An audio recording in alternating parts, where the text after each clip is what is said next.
Hello everyone, welcome back to my channel. Hope you all are doing well. Today our topic is transitive and intransitive verbs.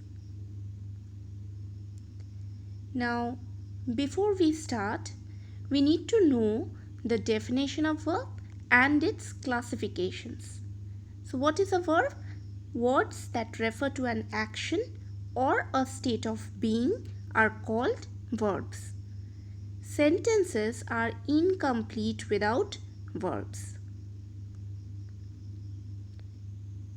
Now, you all have read earlier that verbs denote actions like reading, eating, playing, writing, etc.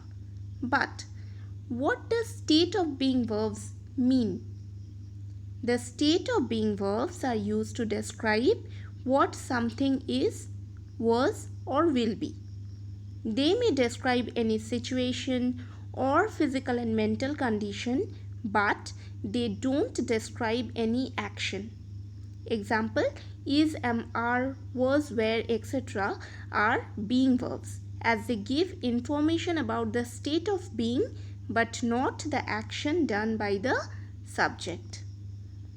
Let's see some examples. Now first we have action verbs. Examples are: I read newspaper every morning. My father drives me to school every day. The manager runs the shop. So the verbs read, drives, runs, all these are action words. Next we have state of being verbs. Example, Suhani is an intelligent girl. The two new bags are blue in color. My best friend was absent yesterday. So is, are, was, these are not action words. They are state of being verbs. Now we have the classification of verbs. Verbs can be broadly classified into two types. One is auxiliary verbs and another one is main verbs. Auxiliary verbs can be further classified into helping verbs and modal auxiliaries. Main verbs can be classified into transitive and intransitive, finite and non-finite, regular and irregular. As I have already said, in this video I shall discuss about transitive and intransitive verbs. So let's begin. Transitive verbs are verbs which require an object to complete their meanings. Example, Rakesh lifted a heavy bag. Here lifted is a verb and a heavy bag is the object of the verb. Rakesh lifted what? A heavy bag. Next example is, I shall bring my sister along. I shall bring whom? My sister. So shall bring is a verb and my sister is the object of the verb. Now you must be wondering, what is an object? An object is a person or thing affected by the action of a verb in a sentence. Therefore, an object always sits after a verb. An object can be a noun phrase, or a pronoun. To find the object, we have to question the verb with what or whom. We have some more examples over here. I love cashews. I love what? Cashews. She gave me a blue pen. She gave what? A blue pen. To whom? Me. So here cashews, me, a blue pen, all these are objects. Now the boy kicked the ball. The boy kicked what? The ball. The ball is the object. Sushi is writing a letter. Writing what? A letter. So a letter is an object. Ridhima is reading a book. Here a book is an object. Now transitive verbs can be further classified into two types. One is monotransitive verbs and another one is ditransitive verbs. Monotransitive verbs are verbs that take only one object, that is a direct object, whereas ditransitive verbs are verbs that take a direct and an indirect object. Now direct and indirect object, what are they? Direct objects are the nouns or pronouns that receives the action of the verb in a sentence. Example, Roma baked some muffins. Baked what? Some muffins. So it's a direct object. Diksha bought what? A bracelet. A bracelet is again a direct object. Indirect objects are the recipients of the direct objects. They are affected by the direct objects.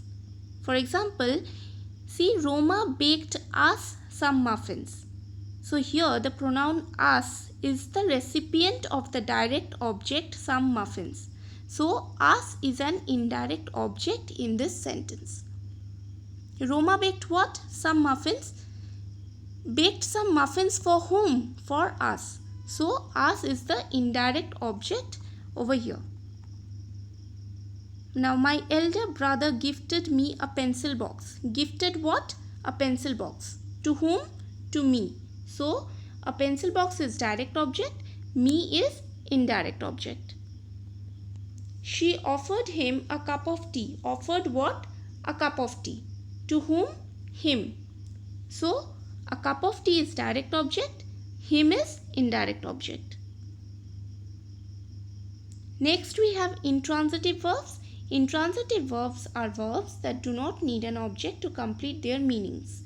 They can make complete sense without an object. Example, my niece is growing quickly. Now see, even if I omit the word quickly, the sentence is having a complete meaning. The word quickly only adds some extra information about her growth. My niece is growing. This is having a complete meaning. The child is weeping. A complete sentence. So intransitive verbs do not need any object to complete their meanings. The children are playing on the ground. The children are playing. It's having a complete meaning. On the ground adds some extra information to the sentence. The moon appeared from behind the clouds. So here we don't have any object. The child fell on the ground. We don't have any object in these sentences. Now there are some intransitive verbs that need other words to complete their meanings. They are verbs of incomplete predication. The words that are used to complete the meanings of these verbs are called complements. Now see, my father gets angry easily. In the above example, the word angry completes the meaning of the sentence. So it is a complement of the verb. I cannot leave the sentence as my father gets. Then it's incomplete. So I have to add the word angry to make the sentence complete. Again, the food tastes, it's incomplete. So the word delicious is needed to complete the sentence. So the word angry, delicious, these are complements. Complements that give information about the subject in a sentence are called subjective complements. For example, my 4th grade teacher was exceptionally kind. Here the phrase exceptionally kind describes the subject teacher. So it is a subjective complement. In this particular sentence, the subject is my 4th grade teacher. And this phrase exceptionally kind describes the teacher. So since it is describing the subject, so it is subjective complement. The receptionist looked very tired. Again, very tired describes the subject. The corridor is too narrow. Too narrow describes the subject, the corridor. So these are subjective complements. Subjective complements are used with intransitive verbs, as these verbs do not have any object.